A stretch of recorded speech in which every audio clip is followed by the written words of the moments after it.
గమ్మతి వార్తలు. అందరికి శనార్థులు బాగురావో బిడ్డలారా. ఇక మరి మన గమ్మతి వార్తలకు యాళ్ళు అయినట్టేనా? అమ్మో తయారుగా ఉన్నట్టుగా మీరుగా. ఇక మరి ఆలస్యం ఎందుకురా? ఆ తలకాయ మాత్రం ఏముంది వాసుకుందాం పెద్దబ్బున.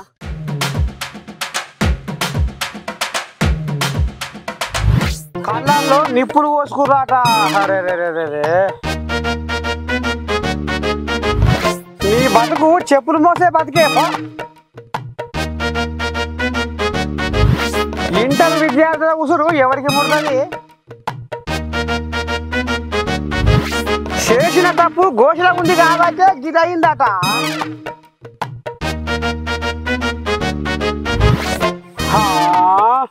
సీఎం కుర్చీ మీద సొంత పార్టీ లీడర్ల కన్ను. కేసీరావును శిక్షించాలన్నా కేటీరాములు. రామ రామ.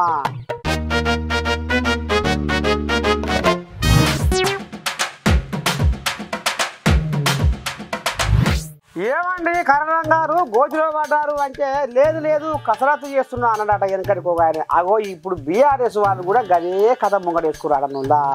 ఇక మరి ఏందో చూద్దాం పరిలో భాగవతం.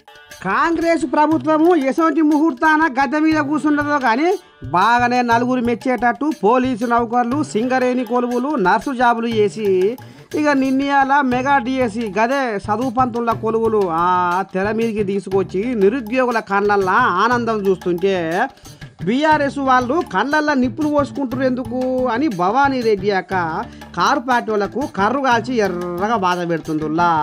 ఓ భవానాక నీ కడుపులో ఏం ఆయాసం ఉందో జర్ర ఎల్లగక్క అమ్మ ఓసారి.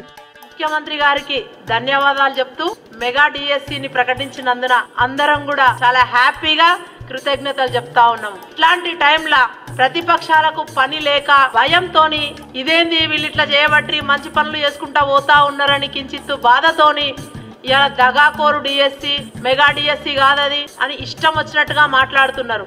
గుర్తు పెట్టుకోండి, దగాకోరు పనులు చేసింది మీరు.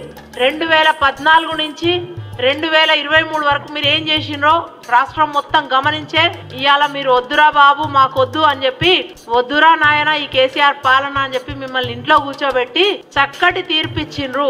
ఇవాళ రేవంత్ రెడ్డి గారు ముఖ్యమంత్రి అయిన తర్వాత కాంగ్రెస్ పార్టీ అధికారంలోకి వచ్చినాక వెంటనే ఉద్యోగ భర్తీలు చేస్తూ ప్రజలకు మంచి పరిపాలన అందిస్తున్న దిశలో పోతున్న క్రమంలో మీరు ఇవాళ అవాకులు చివాకులు వేల్తా ఉన్నారు. మీరు 2014 నుంచి ఊరిస్తూ వచ్చి ఇగ తెస్తాము ఇగ చేస్తాము ఇగ ఉద్యోగాలు అని చెప్పి 1,00,000 ఉద్యోగాలని అదని ఇదని ఇంటికొక ఉద్యోగం అని మీరు చేసి ఒప్పరిల్లి తెప్పరిల్లి లాస్ట్ కు 8,700 ఉద్యోగాలు డిఎస్సి ప్రకటిస్తే 2018లో అట్లిట్లా పెట్టి గదొక్కటి మీరు చేసింది. మళ్ళా 2023 ఎలక్షన్ ముందట మళ్ళొక డిఎస్సి అన్నారు, అది కాకనే పాయ్. ఇప్పుడు 11,062 పోస్టులతోని మెగా డిఎస్సి వేస్తే సంతోషించాల్సింది పోయి ఇవాళ నిరుద్యోగ యువత మొత్తం కూడా మంచిగా చదువుకుంటూ ఇవాళ కొలువులు తెచ్చుకుందామని వాళ్ళుంటే మీరు ఉల్టా దగాకోరని మాట్లాడతారా? ఖబర్దార్ గుర్తు పెట్టుకోండి బీఆర్ఎస్ నాయకులు. రాబోయే రోజులలో మరిన్ని ఉంటాయి, విడతల వారీగా ఉంటది. మీకు ఒక్కసారి కాదు, సినిమా బరాబర్ చూపిస్తూనే ఉంటాం, రోజుకొక బొమ్మ వేస్తూనే ఉంటాం. ఇది ముచ్చట. పని లేక పటేల్ ఇంటికి పోతే పాత గోడలకు పూత పెట్టమన్నట్టు మీకు ఎక్కడేం పని లేక పాట లేక జగతి మెచ్చిన జనం నచ్చిన కాంగ్రెస్ మీద మన్ను దుమ్ము పోస్తే అయ్యొచ్చి మళ్ళీ మీ కళ్ళలోనే పడతాయి అని గుర్తుపెట్టుకోరి అని భవానీ రెడ్డి అక్క బగ్గనే అరుచుకుందల్లో. చూడాల మరి ఇంకా రేపు ఎన్ని సురుకులు తగులుతాయో ఈ కారు పార్టీ వాళ్ళకు. కానీ వీళ్ళు రాయరంకుల రాజకీయం చేసుకుంటామాయే ఒకరు తన్నుకుంటామాయే గుద్దుకుంటామాయే కానీ నీ పాడ అయిపోను దేవుళ్ళని తల్లిదండ్రుల గురించి బదనాలు చేస్తారు. అలా ఈ రాజకీయం సలహా ఇట్లా ఉంది ఇలా భాగవతం చూద్దాం పై. ఓ అంజన్ కుమార్ అన్న, బీజేపీ వాళ్ళు రాముడు మా దేవుడు అని అనుకొస్తున్నారట.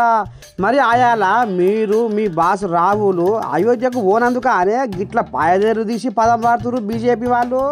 వీళ్ళకే ఇలా కాంతానోడా రాముడు అందరి దేవుడు. జై శ్రీరామ్ అనేది హక్కు ఇలా ఒక్కొక్కరు పట్టరాసి ఇచ్చినారు. అందరి దేవుడు రాముడు. నా పేరు ఆంజనేయ స్వామి, రాముని భక్తుడు. ఈ ప్రకాశం ఐజాక్ చేసే సర్దార్ పటేల్ ఇలా పార్టీ కూడా ఆ పెద్ద విగ్రహం కట్టి దాన్ని ఐజాక్ చేస్తుంది. సర్దార్ పటేల్ కాంగ్రెస్ పార్టీ అధ్యక్షుడు, కాంగ్రెస్ పార్టీ హోమ్ మినిస్టర్ అయినా. మీరు గాంధీని చంపిన కాంతాన్ని మీది. మీరు ఈరోజు మా మంత్రివర్యుడు పొన్నం ప్రభాకర్ గురించి వాళ్ళ తల్లి గురించి మాట్లాడే హక్కులు ఖబర్దార్ బండి సంజయ్ అంటున్నది. అది అన్నట్టు అంజన్ కుమార్ అన్న, కిషన్ రెడ్డి సారు నోరు తెరిస్తే గిట్లా అంటాడేమే, మీ కాంగ్రెస్ వాళ్ళు సోనియమ్మ బట్టలు మోస్తళ్ళు అని అనుకొస్తుడు, ఏమంటావే? కిషన్ రెడ్డి ఏమంటుడు, ఈ కాంగ్రెస్ వాళ్ళందరూ సోనియా గాంధీ బస్తలు మోస్తున్నారు. ఎస్, నిజంగా కూడా బస్తలు కాదు, ఆమె కాళ్ళు పడి నెత్తి మీద మోసుకుంటూ తెలంగాణ ఇచ్చిన తల్లి. బిడ్డ మీరేం చేస్తున్నారు? మొన్న వచ్చిన సంజయ్ ఏం చేసాడు? ఉజ్జయిని మాంకాలి అమ్మకాడ వచ్చినప్పుడు అమిత్ షా చెప్పులు తీసి ఇచ్చిండు చెప్పులు. ఆ తల్లి, ఆ పొన్నం ప్రభాకర్ తల్లి కన్నందుక ఏ తల్లి కన్నదో కానీ మంచి బిడ్డని కన్నదిగా ఆ తల్లి పొన్నం ప్రభాకర్ గారి అమ్మ. తెలంగాణ గురించి పార్లమెంట్ లో పోరాడిన మేమందరం కూడా వచ్చినాం. మీరెక్కడున్నా తెలంగాణప్పుడు ఎక్కడున్నారని అడుగుతున్నాను. మరి మీ నోటికి భారత మాత అనే మాట రాదటగానే, నిజమేనానే? జై జై మాత, భారత్ మాత అంటే మీ పాకిస్తాన్ మాత అంటున్నారు. ఇంటి అందరూ జై మాత, భారత్ మాత అని అంటారు. ఖాళీ సెంటిమెంట్ కొట్టి మత కళ్ళాలు సృష్టించి ఓట్లు దన్నుకునే పని చేస్తున్నారు. మీరు ఏడవైనా కానీ ఓవర్లను డివైడ్ చేయడానికే వాడుకుంటారు. వింటున్నారులో ఓ బీజేపీలో కంచరి పిల్లులు తాటాకు సప్పులకు భయపడవు అన్నట్టు, మీరు 10 రాష్ట్రాలల్లో కాంగ్రెస్ ప్రభుత్వాన్ని బొందబెట్టినా తెలంగాణ కాంగ్రెస్ లీడర్లను టచ్ కూడా చేయలేరు అన్నట్టుగా కౌంటర్ ఇస్తురులో జర్ర పైన కనిపెట్టుకొని తిరుగురి సుమా.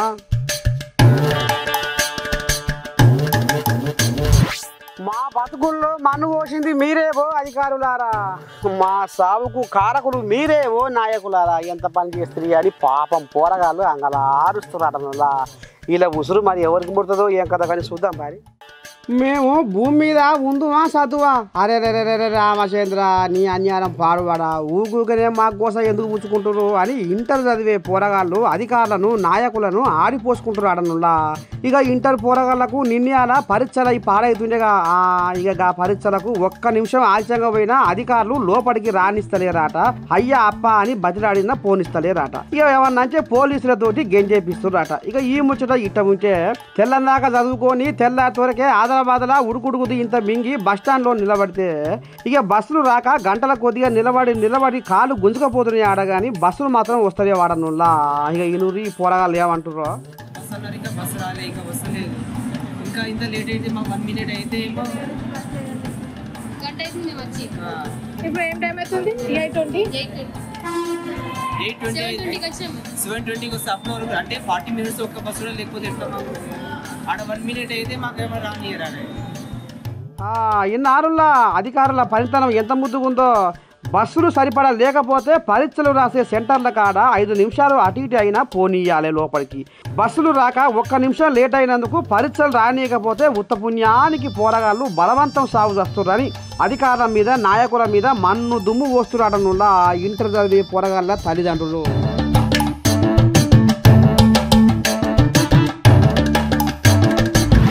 పాపం పంట పంటే నువ్వు ఎన్ని కథలు పడ్డా దాగదు అనేది పెద్దల మాట. ఇక మరి ఇప్పుడు ఈ ముచ్చట ఎందుకు చెప్తున్నానంటే ఇగో గిందుకు చూడు.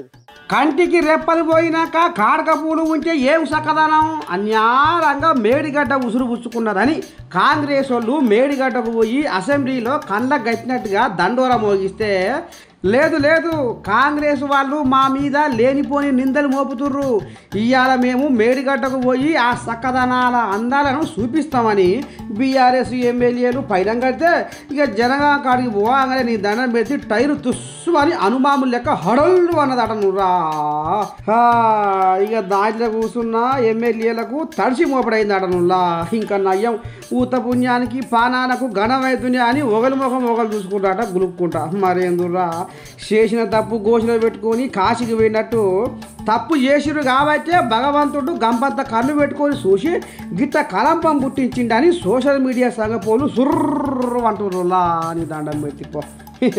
ఏందో ఏమో ఈ గాశాలు సలహా ఉండాలి. కళ్ళు పోయిన తర్వాత సూర్య నమస్కారాలు అన్నట్టుంది ఈ బీఆర్ఎస్ వల్ల బాగోతామని ఇక ఈ నోట ఆ నోట గుసగుస పెట్టుకుంటారు ఆడనుల్లా.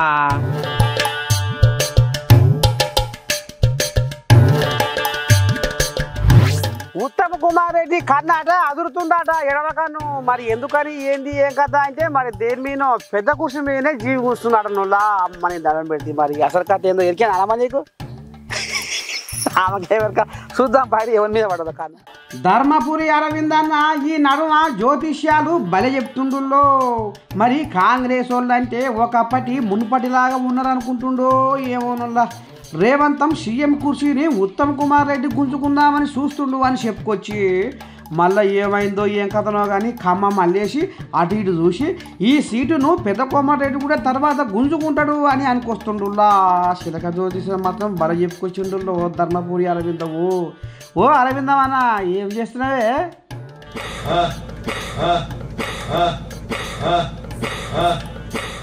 ఒరేకో ఇదేందే కమ్మకు వరుస లేదు కప్పకు తోక లేదు అన్నట్టు నేను అన్నా అని మర్యాదగా పిలిస్తే ఆ ఎత్తున కసురుకుంటున్నావేందే నీ సొమ్మంతా కూడా తిన్నట్టుగా. ఇంతకు ఏదో పంచాయతీ పెట్టినవాట సీఎం కుర్చీ పంచాయతీ పెట్టినవాట ముగ్గురికి ఎటువంటి సంగతి ఏం జరగబోతుంది అరవిందమన్నా? నేను చెప్తున్నా రేపు పార్లమెంట్ కాగానే ఉత్తమ్ కుమార్ రెడ్డి రేవంత్ రెడ్డి లాగు కూస్తాడు, వెంకటరెడ్డి ఉత్తమ్ కుమార్ రెడ్డి లాగు కూస్తాడు, ఉత్తమ్ కుమార్ రెడ్డి రేవంత్ రెడ్డి లాగు కూస్తాడు, వెంకటరెడ్డి ఉత్తమ్ కుమార్ రెడ్డి లాగు కూస్తాడు, ఉత్తమ్ కుమార్ రెడ్డి రేవంత్ రెడ్డి లాగు కూస్తాడు, వెంకటరెడ్డి ఉత్తమ్ కుమార్ రెడ్డి లాగు కూస్తాడు. ఆహా, మరి ఈ ముచ్చట ఎవరు చెప్పిండే నీకు? దేవుడు వచ్చి చెప్పిన అరే కలలా అరవిందమన్నా ఎందుకే కళ్ళు కంచాల మీద నోరు రామారామ అన్నట్టు చేస్తున్నామని కాంగ్రెస్ పార్టీ లీడర్లు కళ్ళెర్ర చేస్తుర్రులా అరవిందం మీదకి.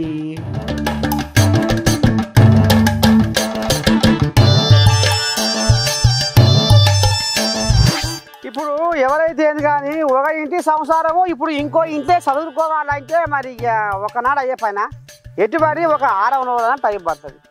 అరే మరి సర్కారు వచ్చి ఎన్నాళ్ళు అవుతుంది నిన్నయాలైనా అప్పుడే ఏం చేయకపోయారు ఏం చేయవలసి ఉండే అని ఒకటే అంగళారుస్తున్నారట గుసగుస పెట్టుకుంటున్నారట. అసలు ఏంది ఏం కథ ఇందా దీపు ఓ సందీపు కానరాదు నీకు నీపు, దీపు ఓ సందీపు కానరాదు నీకు నీపు, సరిగమలు రానిదే సంగీతము రాదు, సహృదయత లేనిదే సాహిత్యమవ్వదు, సంస్కారము లేనిదే జనము గొడుగు పట్టదు, న్యాయ తత్పరత లేనిదే నాయకత్వము వహించదు, చదివినంత మాత్రాన చిత్త సంస్కారమవ్వదు, పదవి దొరికినంత మాత్రాన ప్రభావంబు కలగదు.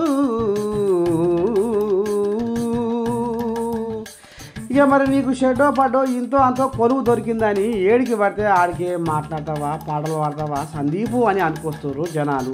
ఇక ఈ పిల్లగాడు మరి ఏం పాట పాడిండు ఏం కదా ఒకసారి ఇందాము.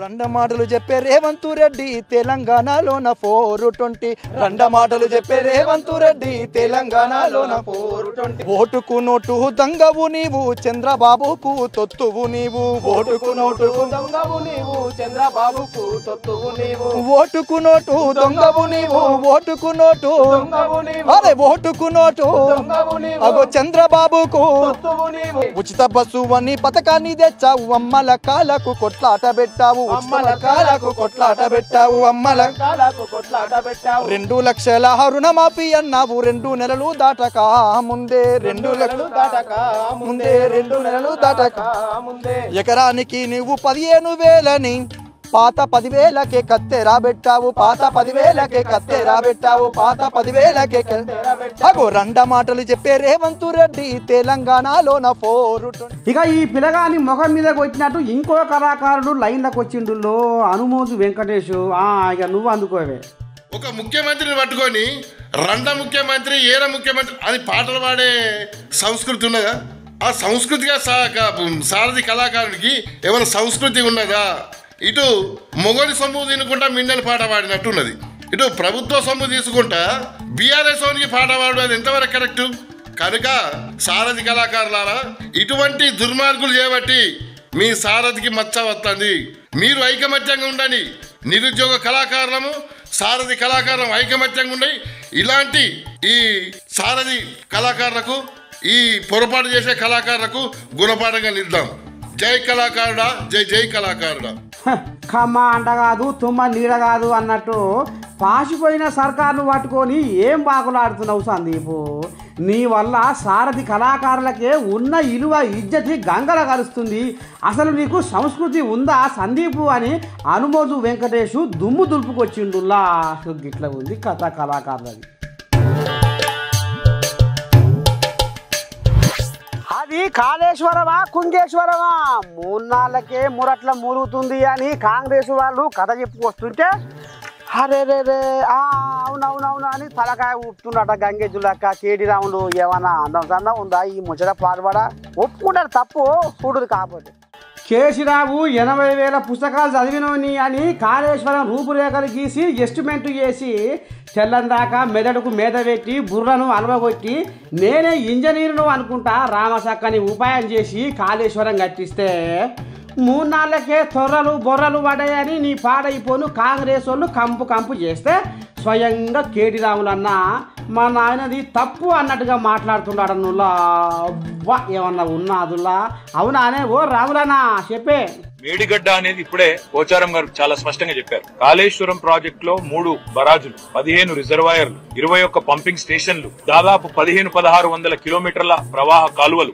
270 కిలోమీటర్ల సొరంగ మార్గం, ఇదంతా కలిపితే కాళేశ్వరం. నీ పాడైపోను ఇదంతా పాత చింతకాయ ముచ్చట్నే అందరికి ఎరికే గాని జరిగిన తప్పుకు శిక్షించమని అన్నవాటగానే నిజమేనానే? మీకున్న అభ్యంతరం ఏంది రిపేర్ చేయడానికి?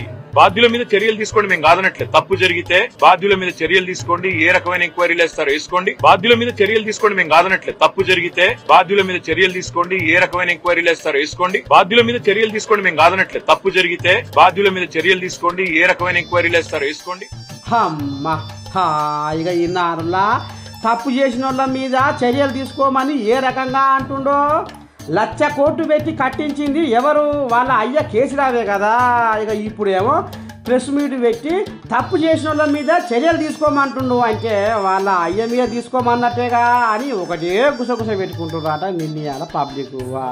ఈ కథ గిట్ట నానులా ఎంతైనా కానీ అయ్య తప్పు చేస్తే మాత్రము కొడుకు దాచిపెట్టుకోవద్దు దానులా అయ్య తప్పునే ఎత్తి చూపుతుండు కొడుకు. ఇక గిట్ల ఉంది కథ.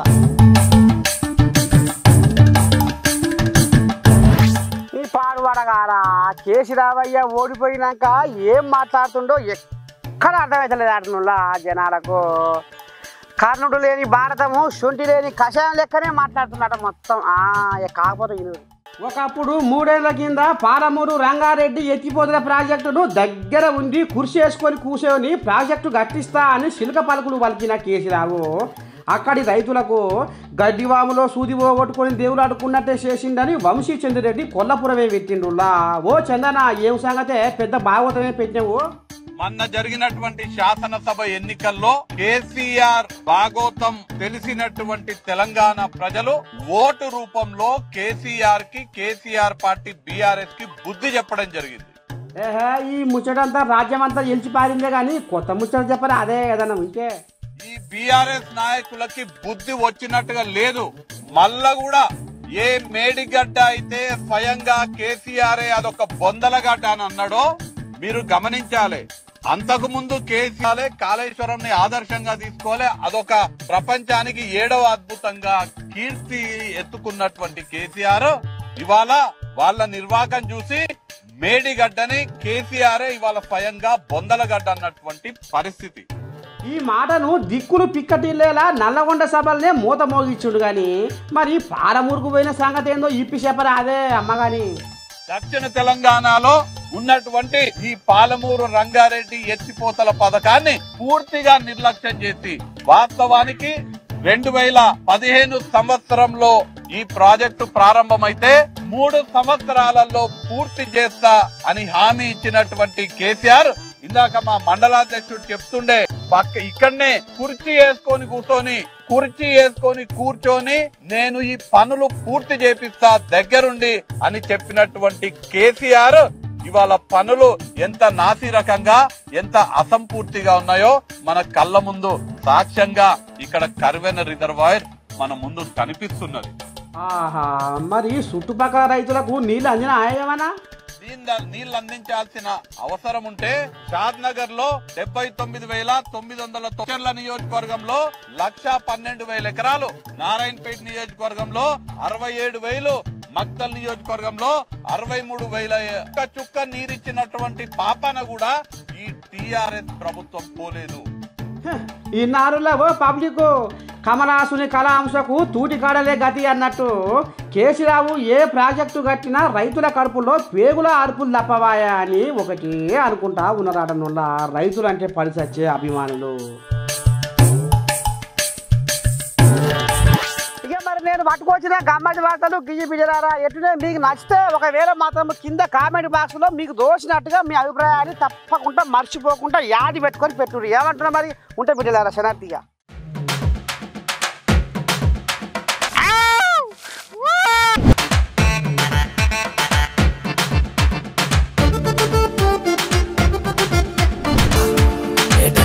గమ్మటి వార్తలు.